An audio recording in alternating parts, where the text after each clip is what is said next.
Minha esperança até o fim é Cristo que morreu por mim.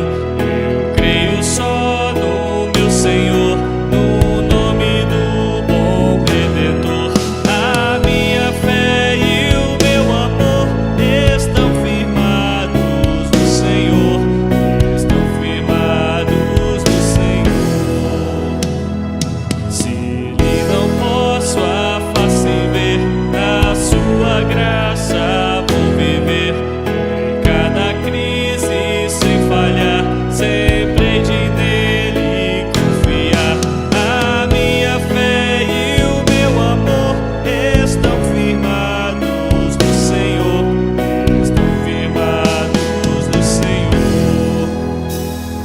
Jamais falhou ao prometer, as lutas vêm me socorrer. Ao sobrevir a tentação, é Cristo a minha salvação. A minha fé e o meu amor estão firmados no Senhor, estão firmados no Senhor. Quero saudar cada um dos amados irmãos e amigos no doce nome de Jesus e dizer que para nós, mais uma vez, é motivo de alegria o poder estarmos juntos neste momento para, sim, compartilharmos mais uma porção da palavra do Senhor. O tema da nossa mensagem de hoje é a casa do Pai. E para isso quero convidá-los a abrirem comigo a palavra do Senhor que se encontra no Evangelho de Lucas, capítulo 15. Faremos então a leitura a partir dos versos 11, que diz: Continuou: certo homem tinha 2 filhos. O mais moço deles disse ao pai: Pai, dá-me a parte que me cabe dos bens. E ele lhes repartiu os haveres. Passados não muitos dias, o filho mais moço, ajuntando tudo o que era seu, partiu para uma terra distante, e lá dissipou todos os seus bens, vivendo dissolutamente. Depois de ter consumido tudo, sobreveio àquele país uma grande fome, e ele começou a passar necessidade. Então ele foi e se agregou a um dos cidadãos daquela terra, e este o mandou para os seus campos a guardar porcos. Ali desejava ele fartar-se das alfarrobas que os porcos comiam, mas ninguém lhe dava nada. Então, caindo em si, disse: Quantos trabalhadores de meu pai têm pão com fartura, e eu aqui morrendo de fome? Levantar-me-ei e irei ter com meu pai, e lhe direi: Pai, pequei contra o céu e diante de ti. Já não sou digno de ser chamado teu filho, trata-me como um dos teus trabalhadores. E levantando-se foi para seu pai. Que Deus abençoe assim a sua palavra. Aqui, mais uma vez, no Evangelho de Lucas, capítulo 15, vemos o incômodo que Jesus provocava na vida de determinados grupos religiosos, como os fariseus e os escribas. O versículo 2 é bem claro quando diz: E murmuravam os fariseus e os escribas, dizendo: Este homem recebe pecadores e come com eles. Daí então, Jesus passa a contar 3 parábolas, 3 histórias, onde ele ensina os seus discípulos sobre o amor de Deus pelos pecadores. Jesus aqui conta a parábola da ovelha perdida. Jesus também conta aqui a parábola da dracma perdida. E por fim, Jesus conta a história do filho pródigo. A história de um pai amoroso e um filho desobediente. A parábola do filho pródigo, meus queridos, é uma história que contrasta a vida de um pai presente, de um pai amoroso, com um filho desobediente. Aqui, nessa história relatada, o filho pródigo é um rebelde sem causa, alguém que não deu o devido valor a tudo o que tinha. Isso porque a casa do pai era algo onde ele sempre teve de tudo, do bom e do melhor. Na casa do pai, ele tinha um pai presente e amoroso. Na casa do pai, ele tinha uma família. A Bíblia aqui diz também que ele tinha um irmão. Na casa do pai, ele tinha bênçãos, ele tinha proteção e, além de tudo, ele tinha à disposição servos, ou seja, os funcionários do seu pai para o servi-lo. Só que o coração dele estava completamente longe de tudo aquilo que ele tinha, que ele possuía. Ele nunca deu o devido valor às coisas que tinha à sua disposição, porque o desejo do seu coração acabou falando mais alto. E aí então ele fez uma proposta indecente ao seu pai. Pai, me dá a parte que me cabe. E o pai então resolve agraciá-lo. Como um pai amoroso, deu a parte que lhe cabia. E é interessante nós pararmos para pensar que o versículo 13 diz que, passados muitos dias, o filho mais moço, ajuntando tudo o que era seu, partiu para uma terra distante e lá dissipou todos os seus bens, vivendo dissolutamente. Essa palavra dissolutamente, ela é algo que se dissolveu, que se decompôs. Ou seja, o que ele possuía naquele momento em relação à parte que lhe cabia, ele conseguiu em pouco tempo perder tudo. Quando nós paramos para pensar nessa história, eu pelo menos fico pensando de que muitos dos nossos filhos, pensando no mês da família que está se findando, eles são exatamente um pouco daquilo que tinha no coração do filho pródigo. Nunca deram o devido valor à casa do pai. Nunca deram o devido valor à casa onde ele mora com seu pai e com a sua mãe. Ele não consegue vislumbrar e contemplar tudo aquilo que ele tem de bom.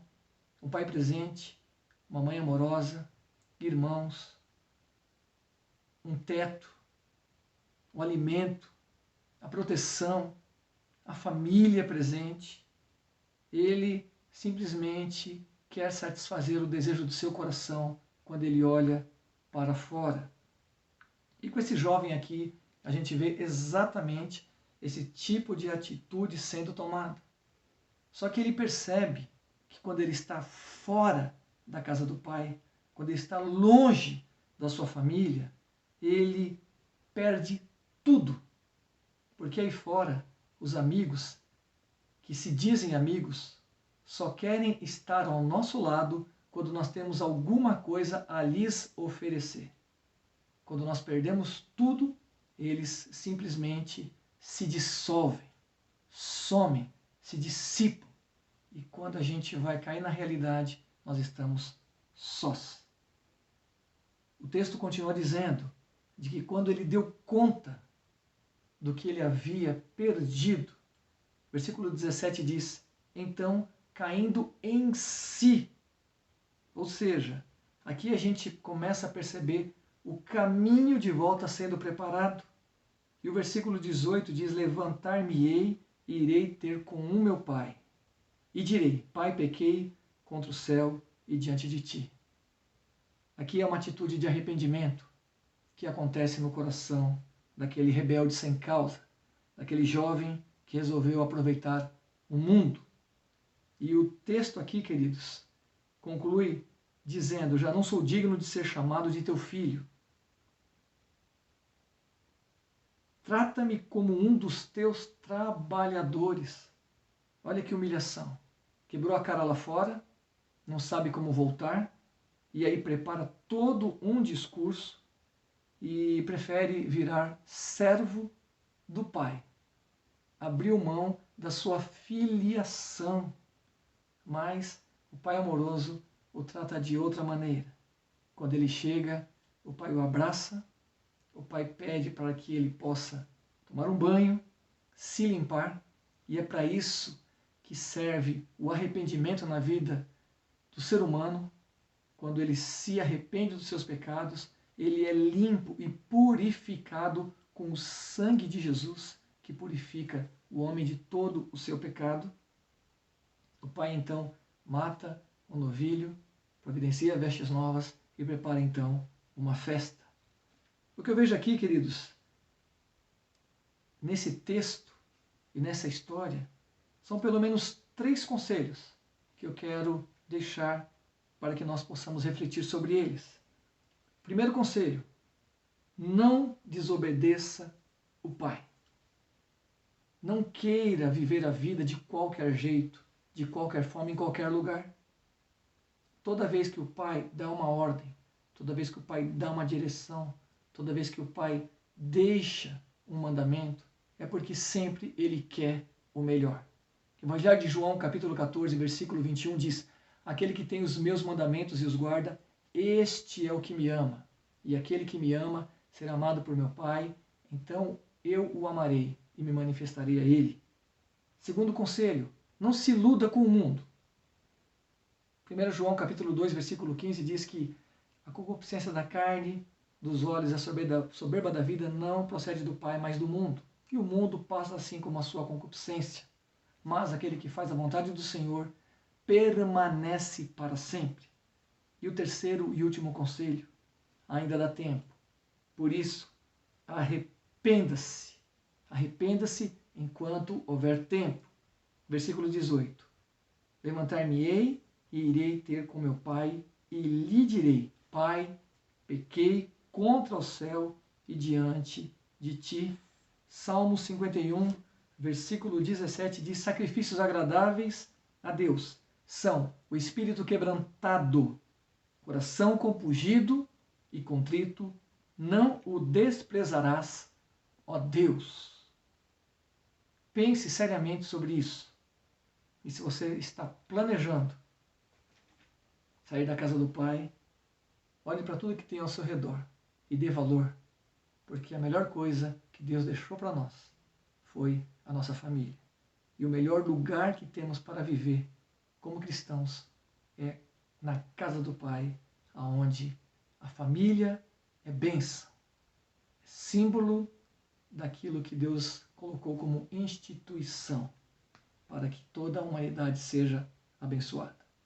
É tempo de orar, é tempo de mudar.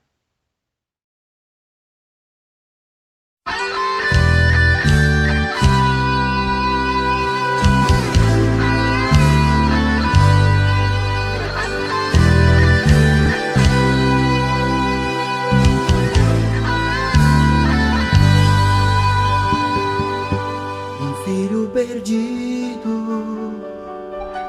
volto arrependido, com os pés feridos de tanto andar.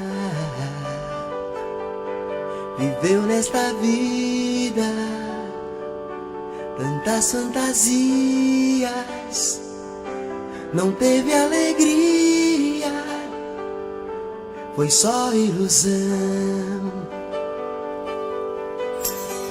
Quando o pai alegre chorou, quando o pai alegre abraçou, o seu filho voltou de novo para o lar do pai.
banquete a ele pregou.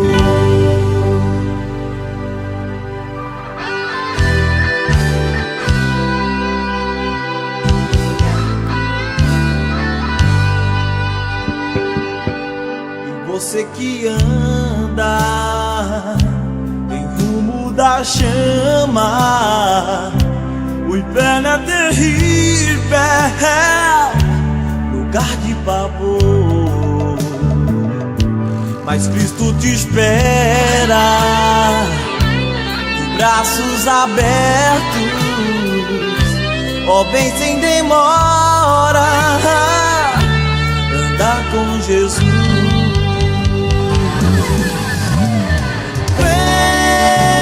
Pai alegre chorou, vem do Pai alegre abraçou.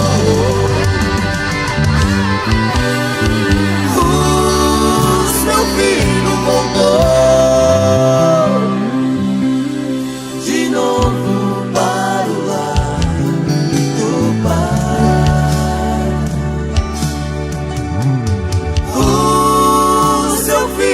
Chegou e o banquete a ele pegou.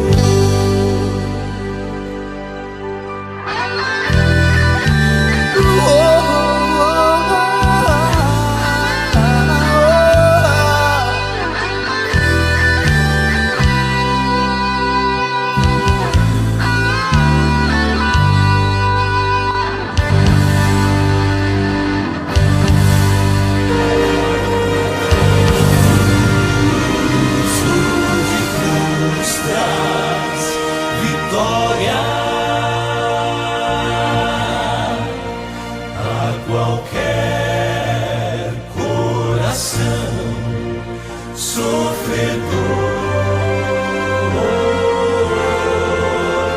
vou louvar para sempre meu Mestre, pois a cruz